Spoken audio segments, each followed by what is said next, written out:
Bonjour à toutes et à tous, eh bien c'est l'hippodrome de Toulouse qui sera le théâtre de ce nouveau Quintet Plus. Un handicap sur 2100 mètres, c'est le prix du quartier Saint-Cyprien. Et j'ai avec moi, pour essayer de débroussailler ce quintet, eh bien Christophe Union, véritable spécialiste de Toulouse. Tout à fait, oui, je suis né à 500 km de Toulouse, mais je m'y adapte très facilement. Donc oui, c'est un quintet très difficile à déchiffrer, de faible qualité. On aurait préféré plancher nettement sur le prix du Languedoc à Vincennes. Enfin voilà, mais bon. Pourtant, il y avait quand même le grand handicap de Toulouse qui était bien, mais bon. Qui était bien, mais vu que la référence obligeait les chevaux du bas du tableau à porter beaucoup plus de poids, donc on a pris la deuxième épreuve. Pas vraiment pas très enthousiasmant, et puis guère motivant. Et un terrain, comment il sera? Alors, ils annoncent pas mal de pluie sur Toulouse. On va dire que le terrain sera au moins très souple. Hein, il peut être collant, voire lourd, mais au moins très souple. D'accord. Alors, vous avez dégagé une base. Alors, j'ai la particularité de ce handicap, c'est qu'il y a deux pensionnaires de Charles Gourdin. Charles Gourdin a déclaré dans notre entraînement qu'il préférait son pensionnaire qui s'appelle le 6 Mixanto. Mixanto qui reste sur une excellente tentative à Bordeaux. Et d'ailleurs, moi, on peut faire, c'est peut-être regarder la course référence et oui. Ce jour-là. Donc ce jour-là, c'était Thibaulide qui s'imposait. Alors Thibaulide avait été débordé à l'entrée de la ligne droite par Flying Tornado, mais courageusement, il était revenu prendre l'avantage. Mais moi, je vous invite à regarder surtout, c'est la course de Mixanto, un petit peu en retrait, qui vient finir à l'extérieur. C'était pas forcément le plus simple, qui prenait la 4e place. Et en retrait se classait Etanjo, je crois qu'il était 6e, et 7e c'était Zarakova. Zarakova qui finalement n'a pas trop insisté pour finir, qui a fait son effort prématurément dans le dernier tournant. C'est pour ça d'ailleurs que on en reparlera tout à l'heure, mais je l'ai retenu dans ma sélection. Et Mixanto, il a pour lui en plus d'approcher le terrain, voilà. Et l'hippodrome. Et l'hippodrome, voilà, tout à fait. C'est un cheval très à l'aise, qui vient de faire, moi, vraiment sa fin de course m'a plu. C'est un cheval qui est confirmé dans cette catégorie. Bon, vu le lot, moi je pense qu'on peut s'appuyer sur cette candidature. Mais je lui ai préféré la pouliche, qui s'appelle Romaneka, Romaneda, qui reste sur une fin de course assez plaisante, face à ses aînés. Bon, évidemment, ça sera plus difficile, mais ses aînés, à ce niveau-là, il y en a beaucoup qui ont le moral dans les chaussettes. D'accord. Et donc, moi, je préfère finalement des 3 ans. C'est une femelle de 3 ans. En fin d'année, c'est le moment d'affronter les aînés. Et je trouve qu'elle est sur la montante. Elle a des références. Elle a battu Cuba Libre, qui a fait 2e d'un quintet à Fontainebleau. Exactement. Donc, moi, je trouve que ces lignes sont bonnes. Moi, j'ai envie de tenter ça. Montée par Maxime Guillon. Exactement. Par contre, elle découvre Toulouse, et puis l'état du terrain, on ne sait pas trop si elle va aller dans ce terrain-là. Exactement, oui. Ça, c'est des petits points d'interrogation, mais je l'ai retenu, vu les bonnes lignes, et moi, je pense qu'en fin d'année, il faut avoir le moral. Et moi, je pense que c'est important. Voilà. Romaneda a du moral. La forme prime la classe en fin d'année. Exactement. Ensuite, vous avez retenu numéro 2, Grille d'honneur. Alors Grille d'honneur, on le connaît très bien, c'est un cheval qui est très à l'aise à Toulouse, qui a des solides références. Je pense pas que ça soit le très grand Grille d'honneur. Non, que ça va être en baisse cette année quand même. Exactement, donc il n'est pas sur la montante. D'abord, dans un premier temps, j'ai balayé les partants, et je me suis dit, tiens, voilà, Grille d'honneur, non, ça sera pas une priorité. Mais vu le lot, j'ai été obligé de lui accorder une chance prioritaire. Et puis sa dernière sortie à Marseille dans un lot qui tenait la route était tout à fait correct, donc moi j'estime qu'il a ce poids. À ce poids, il a une chance. Le 3 dans les boîtes. Avec, voilà, 3 dans les boîtes, c'est un avantage. Quoique c'est un avantage, mais je me fie pas trop sur les places à la corde à Toulouse. Tout dépendra du terrain, parce qu'on risque d'aller finir à l'extérieur. Exactement, ils vont finir tout à fait à l'extérieur, donc pas forcément très important les places à la corde. Donc ensuite, numéro 7, Sisyphe, avec Christophe Soumillon. Alors Sisyphe, c'est la dernière fois c'est très bien, c'est une course de cavalière, bon. Alors, bon, franchement, il s'est baladé, il n'y a pas eu de match, mais c'était vraiment un lot très faible. La fois d'avant à Lyon, c'était pas mal du tout.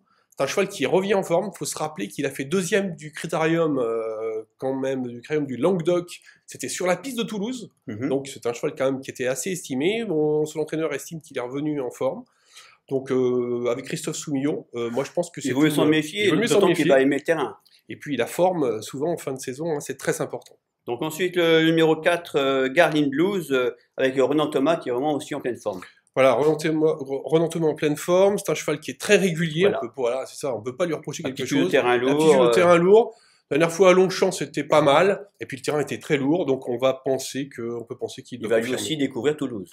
Voilà, mais bon, je vois pas pourquoi il s'y habituerait pas. En plus, il n'y aura pas de virage serré, ils vont tous terminer à l'extérieur, ils vont virer à l'extérieur. Oui, mais on peut être aussi déporté, et bon, en même temps, ouais. faut vraiment avoir une accélération. Voilà. Vu la constance de ce cheval, je l'ai retenu. C'est vrai, on peut le retenir très haut. Ensuite, le numéro 9, Generous Gold, une autre pouliche montée par Thierry Tuliez. Voilà, pareil, hein, Generous Gold, dernière, ça avait fait deuxième d'un quintet autrement plus huppé. Depuis, c'est beaucoup moins bien, mais dans un tel lot, je pense qu'elle garde sa chance. Et la dernière fois, même si elle termine septième, le lot était pratiquement plus relevé que celui-là. Donc voilà pourquoi L'année dernière, elle avait fini 6e de cette course. 6e de cette course. Je l'avais oublié. Effectivement, 6e de cette course, ça lui donne en plus, bon, le poids, à mon avis, est plus intéressant. Hein, son poids a été revu à la baisse. Moi, je lui vois une chance plutôt pour une place, parce que je pense qu'elle n'est pas à son niveau de l'an dernier. Voilà. Oui, mais elle a un regain de forme, donc c'est quand même intéressant. Là, ce Chombo, ensuite, moi, ce qui me chiffonne un peu, c'est la distance. La distance, quoique, la dernière fois, je l'ai vu conclure dans une action... une bonne action après avoir attendu. Moi, ce qui me chiffonne plutôt, c'est sa valeur. Oui. Est-ce qu'il est à son niveau? Parce que c'est un cheval quand même qui a été en 38 de valeur. Hein. Oui, mais c'était aux alentours plutôt du mile, autour de 1500-1600 mètres. Autour du mile, mais la dernière fois, franchement, il a terminé comme un cheval qui peut aller beaucoup sur plus loin. Donc, c'était à Agen, son jockey avait longtemps attendu. Moi, ce qui me gêne aussi concernant sa candidature, c'est que je le préfère, moi, légèrement en bon terrain. Voilà. Mais son entraîneur a dit qu'il s'adaptait à tous les terrains, mais moi je le préfère légèrement. J'ai vu ses meilleurs perfs sont quand même sur des surfaces un peu plus rapides. Mais Chombo, ça a des titres alors beaucoup plus, c'est une évidence, plus valorisant que cette course-là. Et donc voilà, faute de mieux dans cette catégorie-là, c'est que c'est plus ça. Exactement, mais faute de mieux, voilà. Hein, je veux dire, moi, entre des chevaux comme la fin du tableau, on y viendra tout à l'heure, et Chombo, je préfère un Chombo diminué. Voilà. D'accord. Et enfin, on va terminer par votre outsider qui sera le numéro 10, Zarakova. Zarakova, j'en ai parlé dans la course référence. Ce jour-là, son jockey est parti un peu tôt. Hein. Donc il a commencé dans le dernier tournant, il a accéléré dans le dernier tournant, il est venu en pleine piste, et puis ça s'est avéré un peu difficile pour finir. Son jockey a continué gentiment, et puis finalement il a terminé pas très loin du peloton de tête. Moi, j'ai bien aimé quand même sa course. Je pense que si son jockey est plus patient, et ça devrait être le cas si, à ce que j'ai lu de l'entraînement, hein, parce que son entraîneur a déclaré que cette fois, ils allaient être un peu plus patients.